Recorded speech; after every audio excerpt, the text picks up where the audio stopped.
Biography of Hedy Lamarr. Hedy Lamarr, born Hedwig Eva Maria 𝐘𝐸𝐮, is a legendary Austrian-American actress who, along with her extraordinary beauty and natural appeal, which made her one of the brightest movie stars of the golden era of the Dream Factory, had a remarkable mind and remarkable abilities in the exact sciences.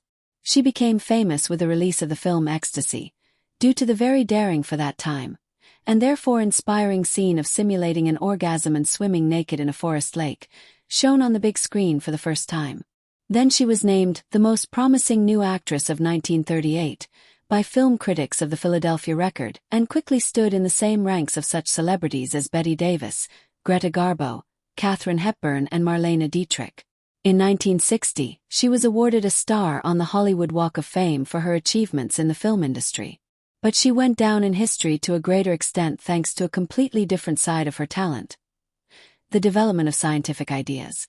Thus, in 1942, she, along with composer George Antheil, received a patent for the invention of the frequency-hopping spread spectrum (FHSS) method, transferring it free of charge to the U.S. Navy with the noble goal of helping the country fight fascism.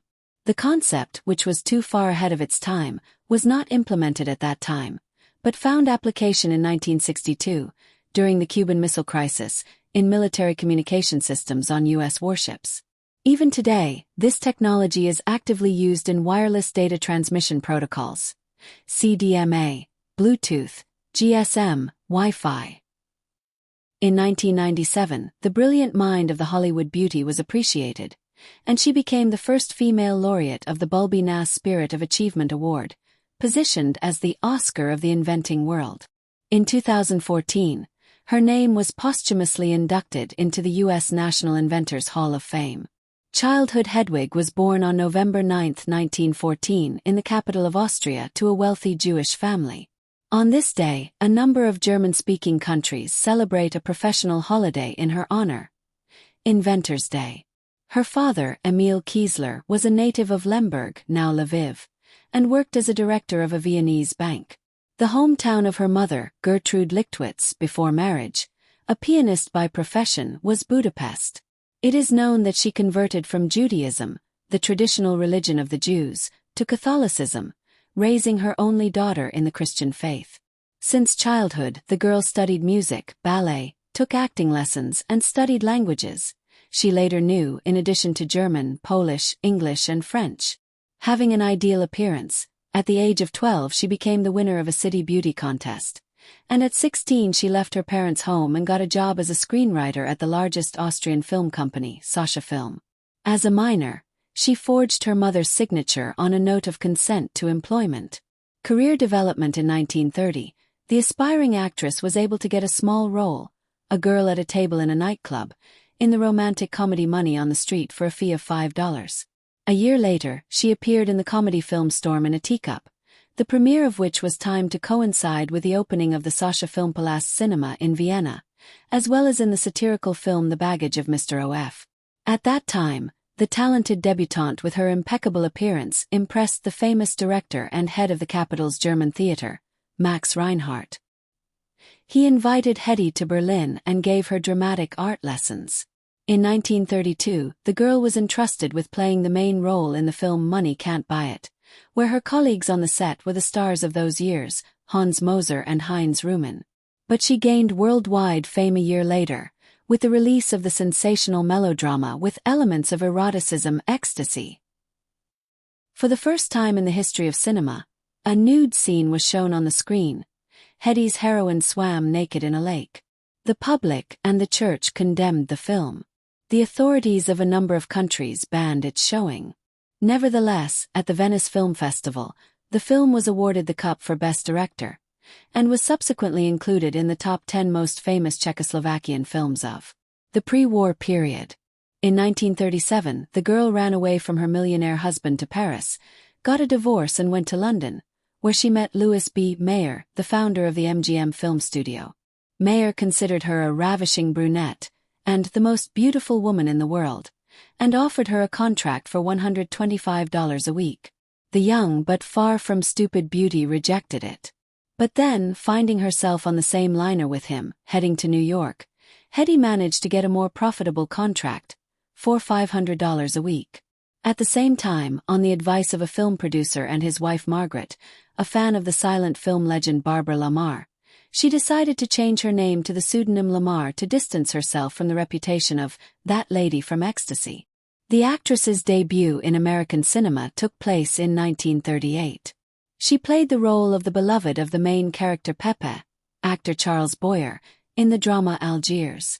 Critics called this film a source of inspiration for the scriptwriters of the famous film Casablanca.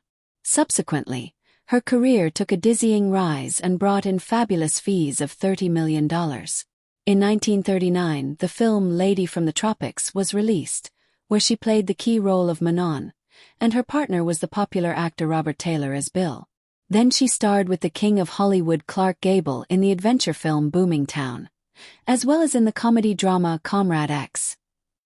At the same time, the film I'll Take That Woman was released, where Hedy again played the central character, and her colleague on the set was the famous Spencer Tracy. In 1941, 3 films were released with Lamarr's participation: Come Live With Me, The Ziegfeld Girls, and G.M. Polham Esquire. Her partners in the filming of these projects were such famous people as James Stewart, Ian Hunter, Judy Garland, Van Heflin. A year later, she appeared in the detective Crossroads, the comedy Tortilla Flats, and the drama White Cargo, an adaptation of Ida V. Simonton's novel The Devil's Playground. This film is considered the most famous and successful of her MGM films. In 1944, the thriller Risky Experiment was released. The actress played the key character Alida, who suffered from the control of her insanely jealous husband, Paul Lucas.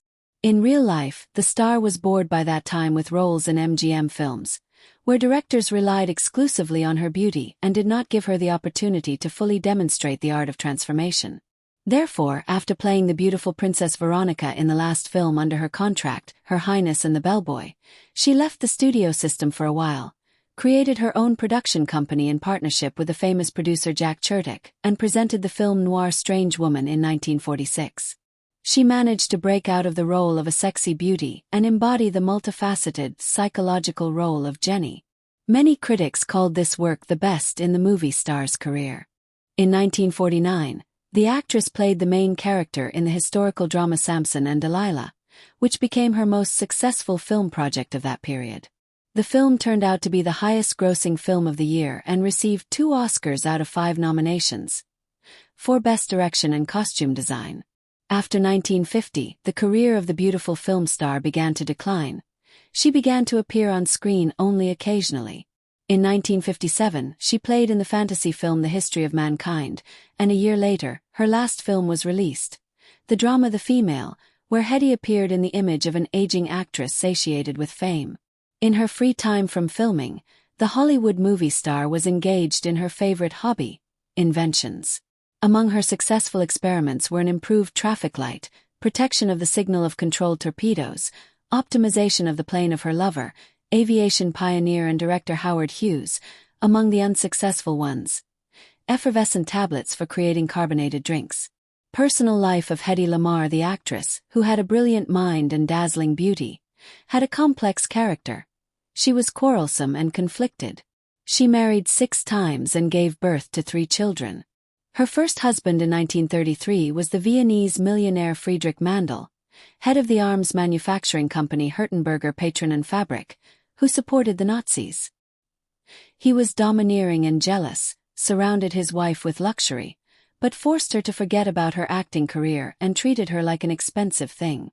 In an effort to show off his beautiful wife, he took her to many business meetings, which allowed her to begin to understand military technology. After 4 years of marriage, Hedy ran away from his castle, having slipped a sleeping pill to the maid. After moving to the United States in 1941, the actress married producer Gene Macri. In marriage with him, she gave birth to a son, James, from the actor John Loder, and, although her husband forgave her betrayal, 2 years later she left for the child's father. The actress herself claimed that the boy was Macri's son, and she adopted him. In her new marriage with Loder, she had another son, Anthony, and a daughter, Denise. In 1947, this marriage of Hedy's also broke up. In 1951, she married musician and restaurateur Ernest Stouffer. A year later, the couple realized that they were completely different people and separated. The star's next chosen one was William Howard Lee, an oil magnate from Texas. Together, they became the authors of the project and creators of the ski resort the Villa Lamarr in Aspen, Colorado. Their marriage lasted until 1960. Then she had a romantic relationship with lawyer Louis Boyce, which lasted 5 years. In addition to official marriages, the Hollywood beauty had many affairs, in particular, with the aforementioned Howard Hughes and even allegedly with John Kennedy. The last decades of the actress's life were spent in seclusion. She fell out with the film industry, endured bullying, accusations of shoe theft, nymphomania, left Hollywood, settled in Miami Beach, Florida, and communicated with the outside world, including her children and close friends, exclusively by telephone. She spent the rest of her days in a nursing home in Castleberry, Florida, where she died of heart failure at the age of 86. The movie star's ashes, according to her wishes, were scattered by her son Anthony in Austria, in the Vienna woods. To perpetuate the memory of her famous compatriot, a monument was erected in 2014 at the Vienna Central Cemetery. It reads, "Movies have a place in a specific period of history. Technology is eternal. If you all like the video, then like, share and subscribe."